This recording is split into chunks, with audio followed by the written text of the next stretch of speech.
નમસ્કાર મિત્રો, તારીખ 4/1/2025ના રોજ જે એકમ કસોટી લેવામાં આવી છે એમાં ધોરણ 3 પર્યાવરણ વિષયની જે પ્રશ્ન બેંક છે એ પ્રશ્ન બેંકનું સોલ્યુશન આપણે આજના વિડીયોમાં જોઈશું। તો મિત્રો, તમે જો મારી ચેનલ ઉપર પહેલી વાર આવ્યા હોય તો મારી ચેનલ સબસ્ક્રાઈબ કરી બાજુમાં આવેલું બેલ આઇકન પ્રેસ કરી લેજો, જેથી આવનારા બીજા બધા નવા વિડીયો ઝડપથી તમારા સુધી પહોંચી શકે। તો ચાલો મિત્રો, આજે આપણે ધોરણ 3 પર્યાવરણ વિષયની જે પ્રશ્ન બેંક છે એનું સોલ્યુશન જોઈએ। પહેલો પ્રશ્ન છે, આપેલા વિકલ્પમાંથી સાચો વિકલ્પ પસંદ કરો। પ્રશ્ન 1, એનો જવાબ આવશે બી, બર્ફીલા વિસ્તાર। બીજો પ્રશ્ન, એમાં જવાબ આવશે એ, શ્રીનગર। ત્રીજો પ્રશ્ન, એમાં જવાબ આવશે ડી, રણ। ત્યારબાદ ચોથો પ્રશ્ન, એમાં જવાબ આવશે ડી, લિપ્ટનો। પાંચમો પ્રશ્ન, એમાં જવાબ આવશે એ, કાહવા।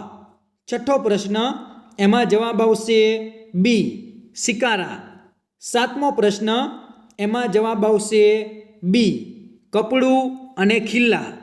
ત્યારબાદ આગળ જોઈએ, આઠમો પ્રશ્ન, એમાં જવાબ આવશે એ, રાજસ્થાન। નવમો પ્રશ્ન, એમાં જવાબ આવશે સી, સિમેન્ટ, રેતી અને લોખંડ। 10મો પ્રશ્ન, એમાં જવાબ આવશે એ, ભોંયતળિયું। ત્યારબાદ 11મો પ્રશ્ન જોઈએ તો એમાં જવાબ આવશે ડી, લાકડાની સીડી। 12મો પ્રશ્ન છે, એમાં જવાબ આવશે બી, પર્વતીય।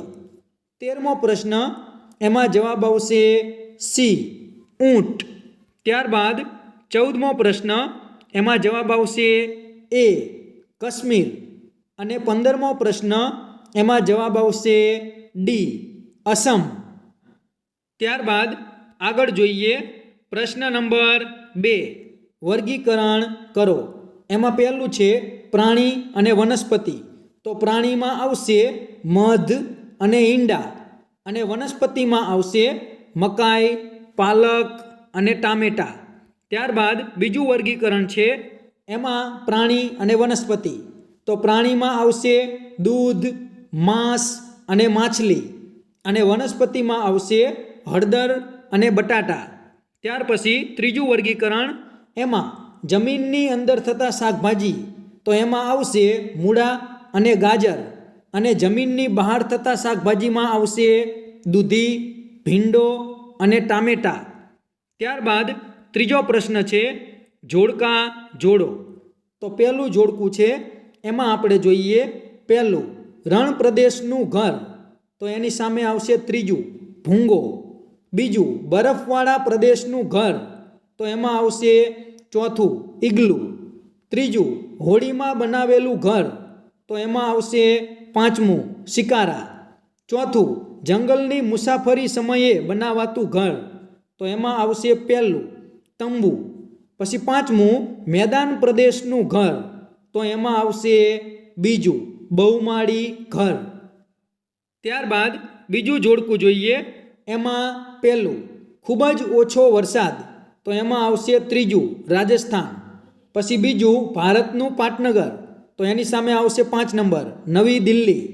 ત્રીજું ખૂબ જ વરસાદ પડે। તો એમાં આવશે એ, અસમ। પછી ચોથું કાશ્મીરનું પીણું। તો એમાં આવશે બીજું કાહવા। અને પાંચમું પર્વતીય પ્રદેશ। તો એની સામે આવશે ચોથું મનાલી। ત્યારબાદ ત્રીજું જોડકું જોઈએ, એમાં પહેલું છે અસમ। તો એની સામે આવશે ત્રીજું વાંસના થાંભલા પર બનાવેલું ઘર। બીજું મનાલી। તો એની સામે આવશે પહેલું પથ્થર અથવા લાકડાનું ઘર। ત્રીજું રાજકોટ। તો એની સામે આવશે 5 નંબર ઊંચી બિલ્ડિંગમાં આવેલું ઘર। ચોથું રાજસ્થાન। તો એની સામે આવશે બીજું માટીનું મકાન। અને પાંચમું શ્રીનગર। તો એની સામે આવશે ચોથું હાઉસ બોટ। ત્યારબાદ ચોથો પ્રશ્ન એ કે પ્રશ્નોના જવાબ લખો। તો એમાં આપણે પ્રશ્નોના જવાબ જોઈએ। પહેલો પ્રશ્ન છે કે નાનું કુટુંબ અને મોટું કુટુંબ એનો તફાવત આપો.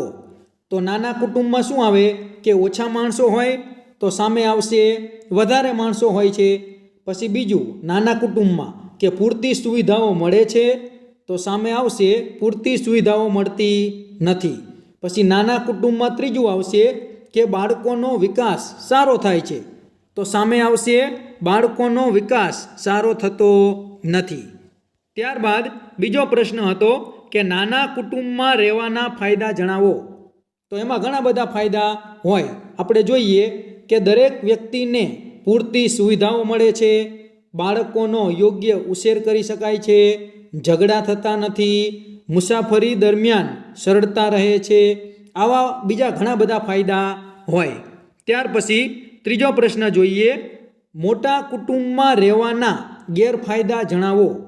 તો એમાં જવાબ આવશે દરેક વ્યક્તિને પૂરતી સુવિધાઓ મળતી નથી, બાળકોનો યોગ્ય ઉછેર કરી શકાતો નથી, ઝઘડા અને ક્લેશમય વાતાવરણ સર્જાય છે, મુસાફરી કે પ્રવાસ દરમિયાન મુશ્કેલી પડે છે, ઘરનો ખર્ચ વધી જાય છે.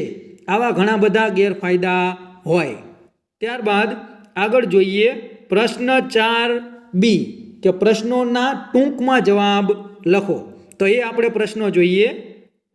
પહેલો પ્રશ્ન, તમે ઘરના કયા કયા કામમાં મદદ કરો છો? તો એમાં જવાબ આવશે અમે ઘરની સાફ સફાઈ કરવામાં, શાક સુધારવું, દુકાનથી વસ્તુ લાવવી, દાદા દાદીને મંદિર લઈ જવા વગેરે જેવા કાર્યો કરવામાં મદદ કરીએ છીએ. બીજો પ્રશ્ન, તમારા માતા પિતાના કાર્યો જણાવો. તો એમાં જવાબ આવશે મારા પપ્પા નોકરી કરે છે અને મારા મમ્મી ઘરકામ કરે છે. ત્રીજો પ્રશ્ન, તમારી સારી ટેવો વિશે ટૂંકમાં જણાવો. તો એનો જવાબ આવશે વહેલા ઉઠવું, શાળાએ નિયમિત જવું, મંદિરે દર્શન કરવા જવું, નિયમિત નખ કાપવા, ચોખ્ખા કપડાં પહેરવા વગેરે જેવી સારી ટેવો હોય. ત્યારબાદ આગળ જોઈએ પ્રશ્ન 5A કે વિધાન સાચું છે કે ખોટું એ આપણે જણાવવાનું છે. તો પહેલા વિધાનની સામે આવશે ખોટું, બાકીના બધા વિધાનો છે તે સાચા છે. પહેલું એક વિધાન છે તે ખોટું છે, બાકી બધા જ વિધાનમાં આવશે સાચું. ત્યારબાદ પ્રશ્ન 5B કે નીચેના પ્રશ્નોના જવાબ 1-2 વાક્યોમાં લખો. તો પહેલા પ્રશ્નનો જવાબ આવશે ગેસ, બીજા પ્રશ્નમાં જવાબ આવશે વાટકી, માટલું, કટોરો વગેરે. ત્રીજા પ્રશ્નમાં જવાબ આવશે તપેલી, થાળી, વાટકો, ઘડો, ગ્લાસ, ચમચી વગેરે. ચોથા પ્રશ્નમાં જવાબ આવશે કુંભાર. પાંચમા પ્રશ્નમાં જવાબ આવશે ઘાસ કાપવા માટે. છઠ્ઠા પ્રશ્નમાં જવાબ આવશે માટી, પાણી અને ચાકડો. સાતમા પ્રશ્નમાં જવાબ આવશે માટીમાંથી. આઠમા પ્રશ્નમાં જવાબ આવશે કુંભાર, સુથાર, લુહાર, વાણંદ, સોની વગેરે ઘણા બધા વ્યવસાયકારો હોય. અને નવમા પ્રશ્નમાં જવાબ આવશે લુહાર. તો મિત્રો આ હતું ધોરણ 3 પર્યાવરણ વિષયની જે પ્રશ્ન બેંક છે તેનું સોલ્યુશન. જો આ વિડીયો તમને પસંદ આવ્યો હોય તો વિડીયો જરૂરથી લાઈક કરજો, તમારા બીજા મિત્રોને શેર કરજો અને તમે જો મારી ચેનલ ઉપર પહેલીવાર આવ્યા હોય તો મારી ચેનલ સબસ્ક્રાઈબ કરી બાજુમાં આવેલું બેલ આઇકન પ્રેસ કરી લેજો, જેથી આવનારા બીજા નવા વિડીયો ઝડપથી તમને મળતા રહે. Thank you.